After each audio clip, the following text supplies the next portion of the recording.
Hello and welcome to Parenting in Diaspora. Our topic today is our relationships affect our children. Now this is going to be one of my more sober recordings. It's not a topic that we like to talk about, it's one that we shy away from, but it's very important and we need to talk about it. So I really began to think about this because of an incident that happened one year when we were having Thanksgiving at home. We were going around the room, everyone was talking about what they were thankful for. And when it got to my son, he was 19 at the time, he said, well, I'm so thankful that my parents are happy, you know, they're friends, I hear them giggling and that makes me happy. And I never forgot that because I kept thinking about it. Well, the converse would be true. My parents fight all the time and that makes me sad. And that's exactly what happens to our children. And our children are not at the point where they can come to us and confront us and say, oh, you know, you guys, I don't like how you fight, it affects me, whatever. They're not going to say it, so they're just going to keep it inside. They're going to internalize, and then we don't know what will happen. If someone is sad, nobody wants to be sad. So if you're sad, you find a way to be happy. So being sad may lead them to the wrong people that may hurt them, or to the wrong things that may hurt their bodies.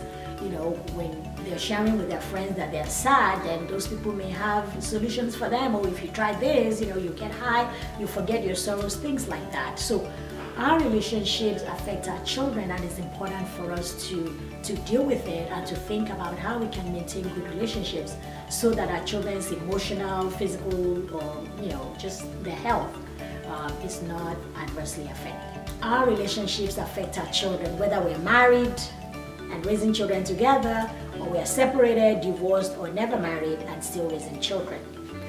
There are a lot of things that affect our marriages. Marriage in itself is tough, but then I believe living in the diaspora even add some other stressors to marriage.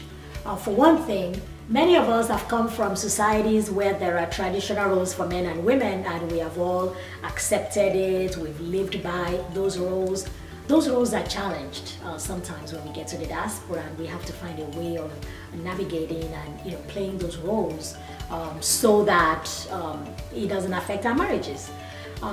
Secondly, most of us have also come from patriarchal societies where the man is the breadwinner, the man may be more educated, makes more income, and, you know, makes most of the decisions in the home. Sometimes we get to the diaspora and that same man can't find a job or is underemployed, and that causes a lot of conflict, like, you know, am I still the man even when I don't bring the money home? You know, am I still the head of this home? And for the woman who is probably the breadwinner now, you know, am I still the helpmeet? You know, am I, you know, who am I? I mean, do I get any cuts for being the breadwinner and things like that? It's very difficult to work through those things. And also in the diaspora, it's very, very common phenomenon for people to have many jobs. People who have never held 2 jobs may now be having 2 or 3 jobs. So each job you go to is a stressor, and then you have multiple jobs, and then you come home and, you know, have to deal with also the situations at home. So just the stress of having so much to do, not having time, pressured, all of that affects our marriages. And then number 4 is just marriage. You know, marriage is not a bed of roses. It's wonderful, but it's a lot of hard work. So when you combine all of that, we really struggle in our marriages in the diaspora. And then of course we have the situations where things have gotten so bad that we've separated from our spouses or we have divorced, and then there are all these negative feelings, all this anger and things like that that definitely affect our children. So we've talked about the problem, so I just have a few ideas that I wanted to share so that, you know, maybe we can help ourselves in these situations. So for the married couples, I have this acronym, FACH. F is forgiveness. Someone has rightly said that marriage is a union of 2 great forgivers. If you don't know how to forgive, you cannot be in a marriage. And it's something that you have to intentionally do. Many times when we have to forgive, we don't feel like it because we are so hurt. But we have to just make that decision to forgive. For me as a Christian, it's a command. You have to forgive so you can be forgiven. So if we can forgive our spouses, then it really helps our marriages. A is acceptance. We have to know that we both have different personalities. And if you don't accept that and you just think you can change your spouse, it's going to cause a lot of conflict.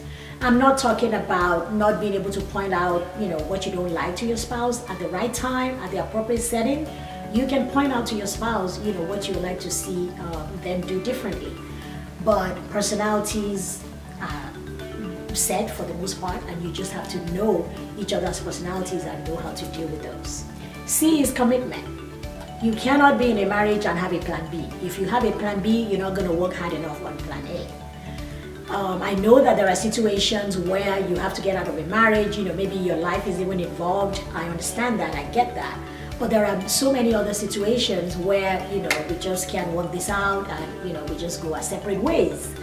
But if we don't have a plan B, if we know that I'm in this for keeps, then nobody wants to live a life of misery. So if I'm not enjoying this marriage, then I try to get help, whatever I need to do to make this work, whatever books I need to read, whatever people I need to talk to, if we need to get counseling, whatever we need to do, we need to make this work so we can be happy. So that's the power of commitment. If you don't think you have a way out, you find a way to make this work so that you're not just enduring a marriage, but you're actually enjoying it and thriving in it. And the last is humility. We have to be humble. We have to be ready to be the first to say, I'm sorry. We have to be ready to surrender our rights to be right. And my sister even goes further. Surrender your rights to be right, even when you are right. Surrender your rights to be right, even when you are right. So we just always have to be humble to be able to live in a marriage. We have to set aside our pride, and then we can enjoy our marriages. And for people who are maybe separated or divorced, you can use some of the tips also, other than commitment, because you're no longer together, but you can still forgive each other. You can still be humble when you deal with each other. You can still accept each other's personalities so that you can, deal with each other. And I'm going to add 2 C's, civility. You have to always be cordial. You have to still be kind to each other. And you have to cooperate is the second C. You have to cooperate in whatever you do, especially when it involves the children. You're going to have big things to do, graduations, weddings. You don't want these wonderful events to turn to sad or embarrassing situations for your child because you can't get along. So whatever the situation, whether we're married or not, let's just work on our relationship so that it doesn't have an adverse effect on our children. Thanks again for watching, and remember to share and subscribe to our channel. Till next time, God bless.